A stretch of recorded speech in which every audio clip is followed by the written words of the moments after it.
Hi, guys. Welcome to my podcast where we talk about entrepreneurship, sustainability, and content creation. Today, we have a really remarkable guest, Elissa Hassan, the founder and creative director of Beirut.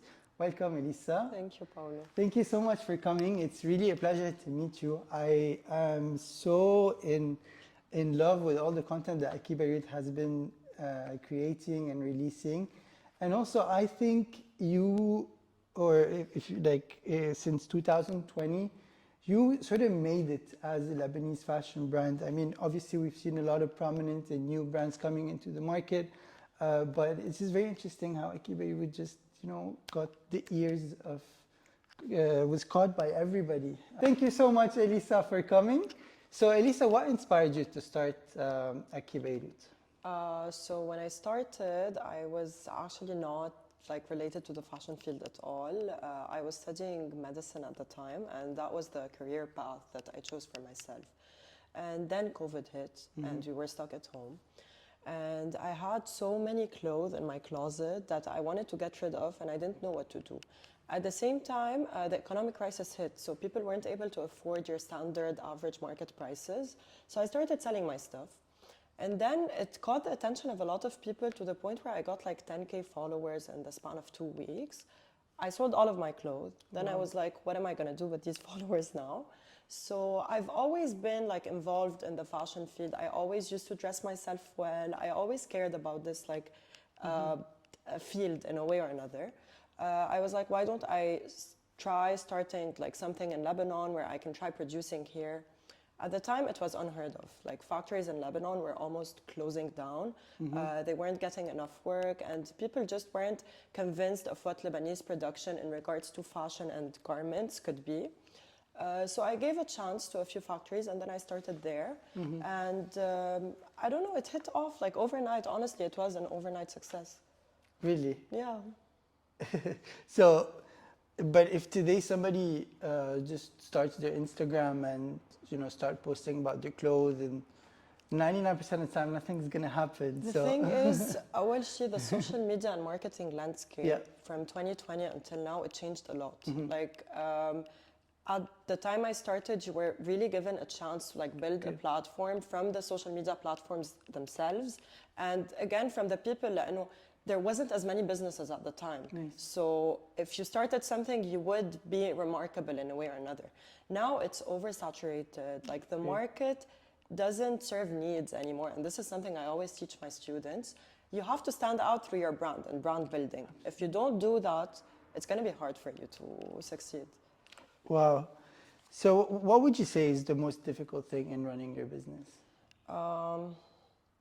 Honestly, on the mental level, just being responsible for all the aspects of everything, and this really keeps me up at night. How am I gonna manage everything? What if I'm failing in my accounting side? What if I'm failing design-wise? What if my next collection doesn't come out? It doesn't meet the expectations of the consumer.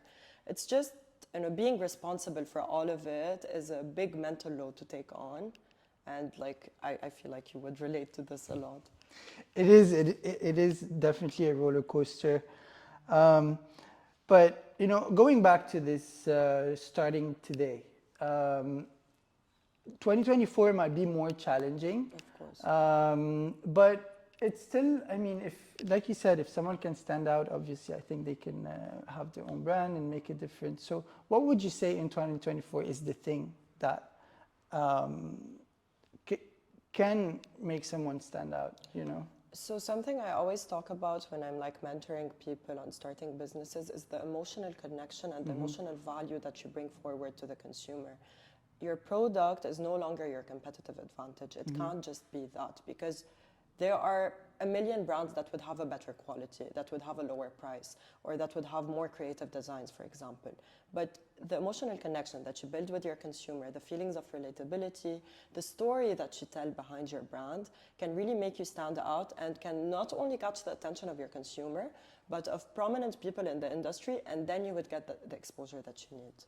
Awesome.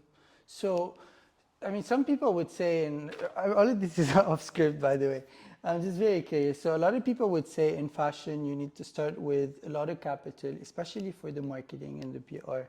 So would you say that, like, what do you tell your students? Absolutely not. Okay. Like as a start, I personally started with $400 that Okay. I collected and raised over like a year, and then I fully put this amount into my product.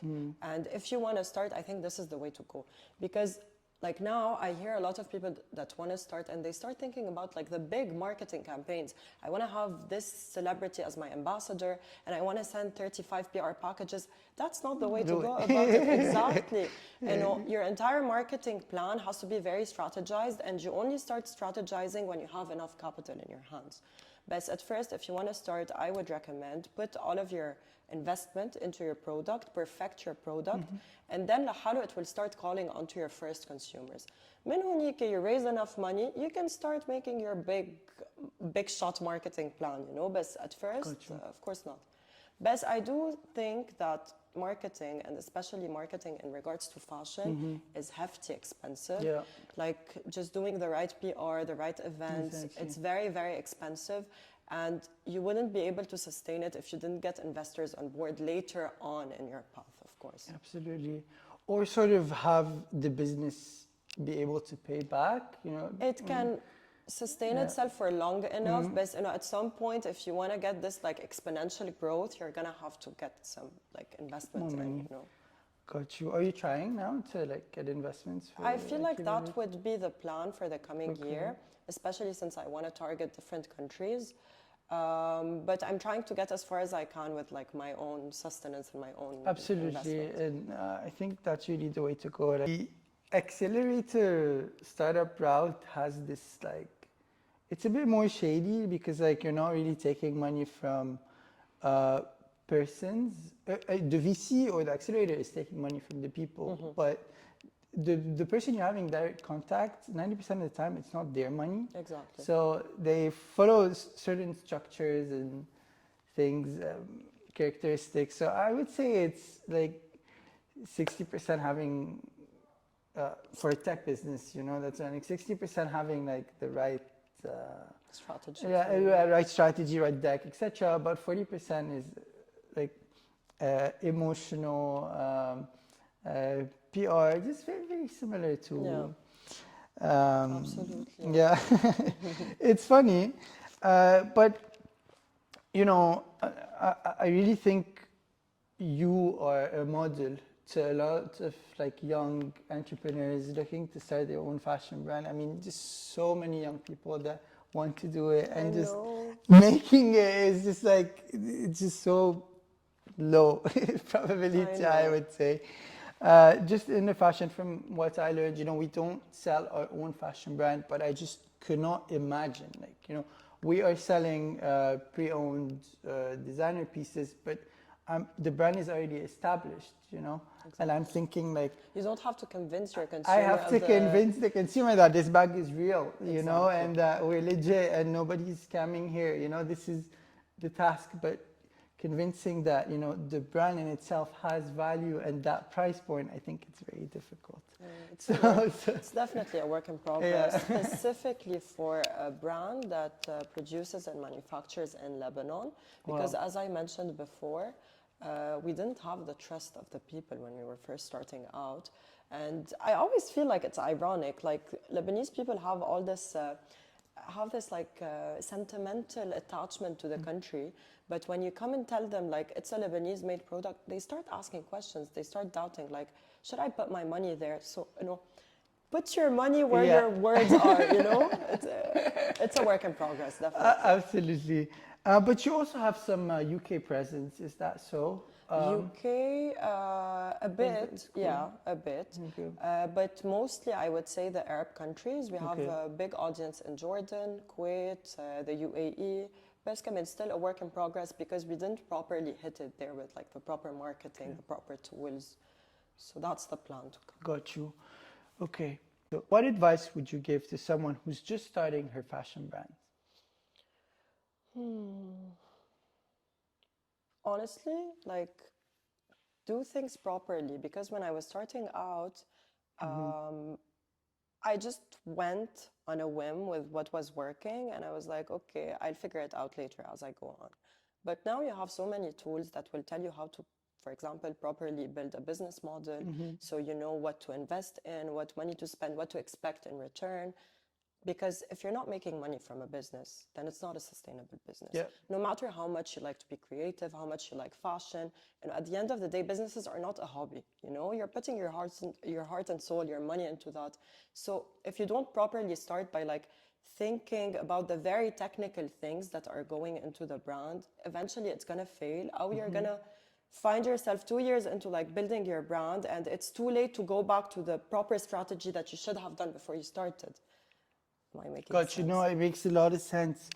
But in one sentence, what would you say to students? Like, would it be focus on your product, do things right? Is it do things right, like he said? It's do things strategically, and I Okay. say this word a lot, I know, but truly strategy is everything. Do things strategically and from a business perspective, right? Before you start thinking about your consumer and before you think about your product as a product. Awesome. Man, Would you ever go to like Dubai Fashion Week? Would you like? as a brand, Yeah. no. Okay. I wouldn't do Fashion Week in general. I Okay. wouldn't do a fashion show. Like, Okay. no, one, it's a huge investment. Yeah. If you know all the technical things that go behind working and making a fashion show come to life, on Jed, it's crazy. You need so many people to work on Yeah. it. The venue, the marketing, the PR, the outfits themselves. And most of the time, you present things that you don't actually end up selling. You could have a ready-to-wear show. I could, Yeah. like hypothetically, I Yeah. could, but I would not. I just don't think it's in my best interest to spend this amount of money on something that for my brand doesn't make a lot of sense, you know? Got you. Second part of the question, would I do it in Dubai? Absolutely not. لأنه especially the fashion scene in Dubai and like Fashion Week and all the important, significant fashion events are just, I would feel, are an emerging market in Dubai now. Yeah, they are. We're still in the testing period of the market. So I don't feel like it's established enough for me to go and do this there, you know? Got you. It's very true. The thing is when anything gets more established, it becomes 5 times harder to like Of course. access and make it. You know. You have to, like, you have to pick your risk. Yeah, You know? You have to yeah. pick where you want to risk it. And I feel like that's just not it for me. So no, but I totally get you. You know, and that's a just very very valid response. What's next for Aki Beirut? Like, I feel like at this point in Lebanon, we're established. Like, I've honestly never met a girl from my generation or even older women that don't know the brand. So that's saying a lot. Absolutely. We could still like work on increasing sales in Lebanon, of course. Like, it's always a work in progress in that sense. But I feel like I'm mostly done for this country. Yeah. Now I'm just looking to expand outside. And as you know, Paulo, it's always like you target country by country. You Yeah. can't come and say, I want to go international and just Absolutely. target everything. Absolutely. So the challenge right now is picking the right country for me. At first, I thought it was the UAE. I did a full-blown business strategy and business model, and I was like, that's the country where I need to be. Okay. After the business model, you concluded that, or? No, that Okay, was before. And then I went and studied the Yeah. market. I studied the consumer, Yeah. the target audience that I would be targeting. And it did make sense, but still I see some aspects that don't make sense in Dubai. Like, I know, for example, it's a very luxury-oriented market. Yeah. Would my brand have a place there? So I feel like I want to change and I want to try to hit an emerging market. I'm just not sure where yet.